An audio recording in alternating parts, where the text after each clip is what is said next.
Salam müəllimlər, hər vaxtınız xeyir olsun. Sizinlə FES Akademinin kurikulum təlimçisi Pəri Firud qızı. Artıq neçə həftədir ki, təkrar sertifikasiyaya dəstək məqsədi ilə mən suallar paylaşıram və bu günlərim sizlərə təkrar sertifikasiya mərhələsinə hazırladığım 7-ci sınağı təqdim edəcəyəm. Əgər bu sizin üçün faydalıdırsa, kanala abunə olur və eyni zamanda da ətrafınızda həmkarlarınızdan təkrar sertifikasiya, ümumiyyətlə sertifikasiyaya hazırlaşan müəllimlər varsa, bu videonu onlarla paylaşmağınız imtahanda onlar üçün faydalı olacaq və sizin bu tip videoların ardını gəlməyini istəyirsinizsə, təbii ki, siz də mənə dəstək məqsədi ilə kanala abunə olmağı unutmursunuz. İndi yanınıza bir dəftər, bir kağız parçası mı deyim, dəftər mi deyim qoyursunuz. Sualları saxlayın, bir-bir cavablayın. Mən isə izahı təqdim edəndən sonra sonda şərh bölməsində yazacaqsınız. Neçə düz, neçə səhviniz var. Birinci sualla başlayırıq. Aşağıdakılardan hansı valideynlə düzgün münasibət qurmaq üçün məqsədə uyğun strategiyalardan biri deyil? Valideynin fikirlərini diqqətlə dinləmək, valideyni tənqid edərək sərt və açıq olmaq, valideynin mövqeyini nəzərə almaq, valideynlə müntəzəm ünsiyyətdə olmaq, valideynlə övladının inkişafı ilə bağlı müsbət tərəfləri çatdırmaq. Bu təqdim edilən sual müəllim-valideyn münasibətinə aiddir və hansı valideynlə düzgün münasibət qurmağa aid deyil deyir. B variantında valideyni tənqid edərək sərt və açıq olmaq. Verilən bu variant doğru yanaşma deyil. Bizdən uyğun olmayanı istəyirdi. Müəllimin valideynlərlə sərt şəkildə danışması, tənqid edərək danışması doğru yanaşma deyil. Birinci sualın cavabı B variantı. Növbəti sualımıza baxaq. İkinci sualda bizdən nəyi istəyir? Nigar müəllim 4-cü sinifə dərs deyir. Şagirdi Aysu dərslərdə passivdir. Ünsiyyət qurmaqda çətinlik çəkir və ev tapşırıqlarını çox vaxt yerinə yetirmir. Valideyn iclasında Aysunun anası bu davranışı sadəcə utancaqlıq olduğunu deyir və müəllim bu barədə danışmasını narazılıqla qarşılayır. O, müəllimin bu mövzuya həssas yanaşmasını lazımsız müdaxilə kimi qiymətləndirir. Bu vəziyyətdə müəllimin davranışı necə olmalıdır? Valideynin fikrini əsas götürüb məsələni bağlamalıdır. Yəni, A variantı doğru yanaşma olmaz. Çünki valideynin fikrinə əsasən, yəni biz valideynin fikrini əsas götürüb və bunu bağlayırıq ki, bu uşaq passivdirsə passiv qalacaq, ünsiyyət qurmursa, sinif otağında bu utancaqlığına görə, axı biz şagirdi digər yoldaşları ilə ünsiyyət qurmağa, əməkdaşlıq bacarığına təşviq etməliyik. A variantı doğru yanaşma olmayacaqdır. Valideynin etirazına baxmayaraq davranışı tənqid etməyə davam etməlidir. Bu da doğru yanaşma ola bilməz. Çünki valideyn etiraz eləsə belə, biz bir müəllim olaraq uşağı yenə də aktiv rejimə keçirilməsinə dəstək olmalıyıq. Valideynin narahatlığını anlayışla qarşılayıb, əməkdaşlıq üçün etibarlı ünsiyyət qurmağa çalışmalıdır. Doğru yanaşma C variantı olardı. D variantına da baxaq. Şagirdin digər sinif yoldaşının yanında bu davranışa görə danlamalıdır. Əlbəttə ki, danlamalı deyilik, doğru yanaşma deyil. Məktəb rəhbərliyinə rəsmi şikayət yazıb valideyni görüşə məcbur etməlidir. Yəni, bu da yanlış yanaşmadır. Ən doğru yol C variantıdır.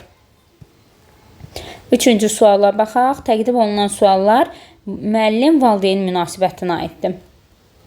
Üçüncü suala baxaq. Valideyn məktəbə gələrək övladının dərs zamanı sıxıldığını, müəllim isə onu fərqləndirmədiyini bildirir. Müəllim isə həmin şagirdin digər sinifdə digər uşaqlarla müqayisədə daha səssiz və müşahidəçi olduğunu müşahidə edir. Bu halda müəllim necə davranmalıdır? Yəni, təsəvvür edin ki, bir valideyniniz var, gəlir deyir ki, uşaq dərsdə sıxılır və müəllim bunun üçün bir tədbir görmür. Müəllim isə qarşılığında deyir ki, sizin övladınız daha səssizdir və daha çox müşahidəçidir. İndi müəllim burada necə rəftar etməlidir? Valideyni öz pedaqoji təcrübəsinin daha üstün olduğunu bildirərək müdaxilə etməməsini deməlidir. Valideyni dinləyərək əməkdaşlıqla uşağın maraqlarına uyğun plan hazırlamalıdır. Doğru yanaşma ola bilər. Valideynlə birlikdə uşağın marağına uyğun olaraq bir plan hazırlamamız bu faydalı ola bilər. Yenə də digər variantlara baxaq. Valideynin dediklərini tamamilə rədd edib diqqət yetirməməlidir. Doğru yanaşma deyil bu da. Şagirdi daha sərt şəkildə dərslərə cəlb etməyə çalışmalıdır. Şagirdin adını sinifdə çəkərək xüsusi diqqət göstərdiyini nümayiş etdirməlidir. Bu halda da müəllim bir uşağı digərlərindən daha üstün tutur. Bərabər imkanları burada pozur. Doğru yanaşma deyil. Ən uyğun variant B variantıdır. Valideyni dinləyərək əməkdaşlıqla uşağın maraqlarına uyğun plan hazırlamalıyıq. Doğru cavabımız B-dir. 4-də baxaq. 4-cü sualda bizdən nə istəyir? Valideynlərdən biri məktəbdə müəllimin onun övladına qarşı qərəzli olduğunu düşünür və bu barədə digər valideynlərə şikayət yayır. Müəllim isə bu məlumatı təsdiqləmir və vəziyyətin yanlış anlaşıldığını bilir. Müəllim bu vəziyyətdə hansı davranışı seçməlidir? Valideyni məktəbdən uzaqlaşdırmaq üçün rəhbərliyə müraciət etməlidir. Yanlış yanaşmada. Əgər biz valideynlə öz aramızda həll edə biləcəyimiz bir şey varsa, rəhbərliyi ora qatmırıq. Valideynə rəsmi məlumat, rəsmi xəbərdarlıq göndərilməlidir. Bu da yanlış yanaşmadır. Məsələyə emosional reaksiya verərək onunla mübahisəyə girməlidir. Yanlış yanaşmada heç bir müəllim, heç bir valideynlə mübahisəyə girməməlidir. Sakit və açıq şəkildə ünsiyyət quraraq qarşılıqlı anlaşma yaratmağa çalışmalıdır. Doğru variant ola bilər. Valideynlə bütün əlaqəni kəsməlidir. Bu da məktəb, valideyn əlaqələri, eyni zamanda da müəllim-valideyn münasibətini biz doğru şəkildə qurmalıyıq. Heç bir valideynlə tamamilə ünsiyyəti kəsmirik. Cavabımız olacaqdır D variantı. Sakit və açıq şəkildə valideynlə ünsiyyət quraraq qarşılıqlı anlaşma yaratmağa çalışmalıyıq. Yəni, ola bilər ki, o valideyn bəlkə də bizi doğru anlamayıbdır. Biz buna bir aydınlıq gətirsək, o valideyn bəlkə bizi daha doğru başa düşəcəkdir, özü də yanlış olduğunu etiraf edə bilər. Amma hal-hazırda situasiyada verilən cavabların içində səmərəli olan D variantıdır. Keçid edək növbəti 5-ci suala. Bir daha xatırladım. Əgər sizin üçün faydalıdırsa bu tip İzahlar rəy bölməsində yazırsınız. Eyni zamanda da həmkarlarınızla bölüşməyi unutmursunuz videonu. Kanala abunə olursunuz ki, növbəti izahlarda sizə bildirim gəlsin. 5-ci sualımıza baxaq. Müəllim dərsdə qrup işi formasından istifadə edir. Qrup üzvlərindən biri digərinin fikrini dinləmədən öz fikrini israrla müdafiə edir. Müəllim həmin qrupa yaxınlaşaraq deyir: qrup işi fərdi yarış deyil. Əməkdaşlıq etdikdə daha yaxşı nəticə əldə edə bilərsiniz. Bu situasiya ilə bağlı doğru fikir hansıdır? Müəllim komanda ilə işləmə gözləntini şagirdlərə xatırladır. Müəllim təhlükəsizliyə riayət edin prosedurunu şagirdlərə xatırladır. Müəllim tapşırığı vaxtında yerinə yetirin gözləntisini şagirdlərə xatırladır. Müəllim öz fikrini qorumağı təşviq edir. Müəllim məsuliyyəti bölüşmək gözləntisini şagirdlərə təlqin edir. İndi qrup işi var, amma uşaqlardan biri öz fikrini israrla müdafiə edir və yoldaşlarının fikrini önəmsəmir. Və müəllim də həm qrupa yaxınlaşır, bildirir ki, qrup işi fərdi yarış deyil, əməkdaşlıq etdikdə daha yaxşı nəticə əldə edə bilərsiniz. Yəni, hər birinizin fikrini dinləyin, bir-birinizin fikirlərini qəbul edin. Bu situasiya ilə bağlı doğru fikri istəyir bizdən. İlk olaraq A variantını oxuduq. A variantında komanda ilə işləmə gözləntisini şagirdlərə xatırladır. Və müəllim situasiya ilə bağlı doğru fikir bizdən istəyirsə, müəllim komanda ilə işləmə gözləntisini şagirdlərə xatırladır. Təhlükəsizliyə riayət edin dedikdə, yəni bu proseduru şagirdlərə xatırladırsa, verilən situasiyamız təhlükəsizlik qaydalarına aid ola bilərdi. Amma biz situasiyanı tamamilə fərqli görürük də. Burada qrup işində uşaqlardan biri öz fikrini ancaq önəmsəyir, yoldaşlarını qəbul etmir. Yəni, verilən variantda B variantına aid təhlükəsizliklə bağlı heç bir variant verilməyibdir, situasiya verilməyibdir. C variantında Tapşırığı vaxtında yerinə yetirin gözləntisini şagirdlərə xatırladır. Yenə də uşaqlardan hər hansı biri gecikdirməyib tapşırığı. Gecikdirsəydi o zaman müəllim bu tip prosedur gözləntini şagirdlərə xatırlada bilərdi.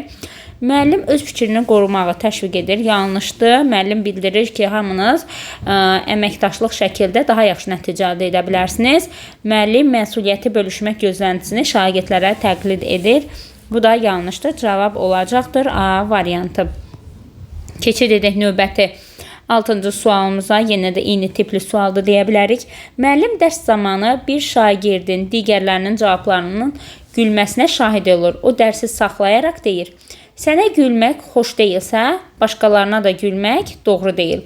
Bu situasiya ilə bağlı düzgün yanaşma hansıdır? Müəllim empatiya və hörmət dəyəri vurğulayır. Müəllim qaydaların pozulmasına qarşı sərt tədbir görür. Müəllim tapşırığı düzgün yerinə yetirmədiyi gözləntisini xatırladır. Müəllim mükafatlandırma sistemindən istifadə edir. Müəllim təhlükəsizlik qaydalarını pozan davranışı qeyd edir. Yəni müəllim situasiyada uşağa deyir ki, sənə gülmək xoş deyilsə, başqalarına da gülmək doğru deyil. Artıq burada görürük biz. Başqalarına gülmək doğru deyil. Yəni müəllim burada uşaqlara empatiya və hörmət hissini vurğulayır.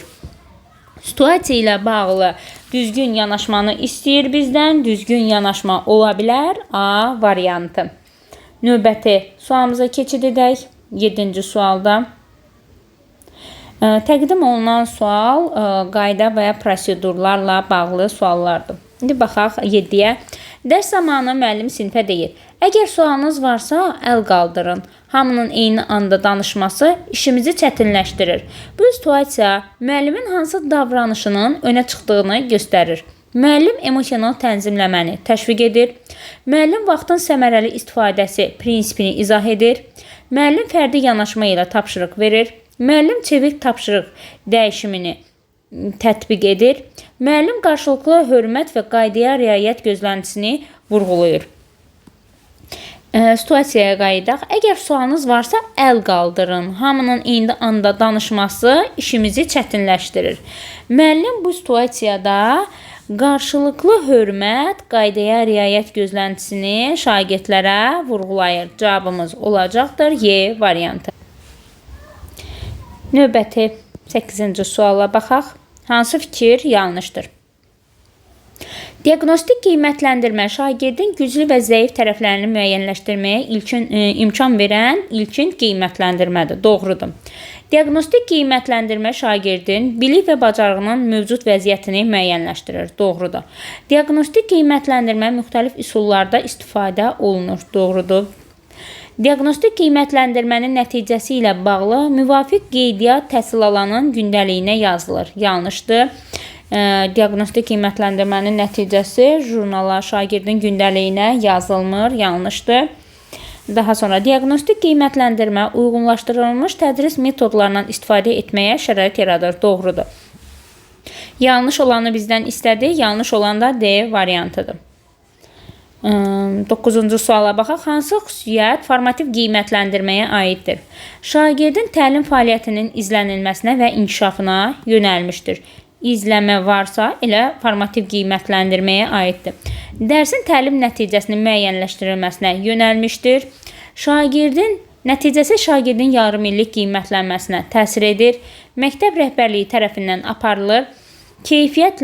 Kəmiyyətlə ifadə olunması daha məqsədə uyğundur. B, C, D, Y bunlar formativ qiymətləndirməyə aid deyil. Formativ qiymətləndirməyə aid olan yalnız A variantıdır.